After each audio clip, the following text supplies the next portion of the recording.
Everybody here ready? Yeah. Okay. Yeah. I'll get handouts. Is everybody happy? No. How about here? How about here? I can hear voices from here. Is everybody happy? Only April. Only April. Okay. Our next game is what we call debate. What is debate? Debate is a word that starts with a letter D. No, I'm just kidding. Debate. Debate is let's see, debate is a game where two teams express their opinions about a topic. And the goal of this game debate is to enhance the ability of each team to defend their on or about the topic.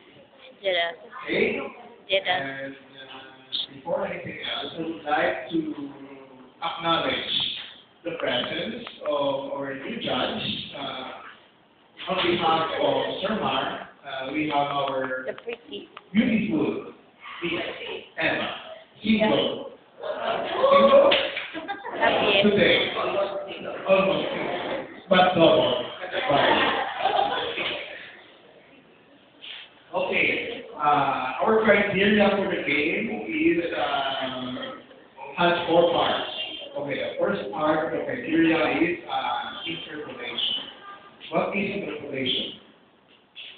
In this criteria, interpolation is your ability to counteract or to react with the opinion of your opponent or the other team.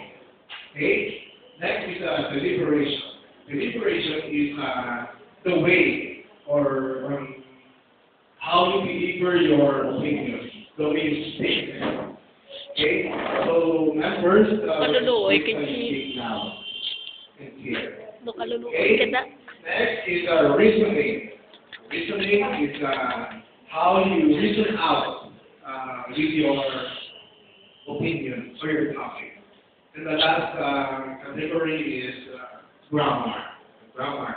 You should speak your opinion in correct way and in complete sentences always. Okay?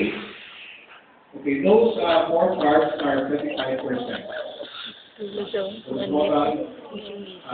more than 4 is 100%. Okay? And I would like also to thank Ms. Che for making the calculations here. Okay? So,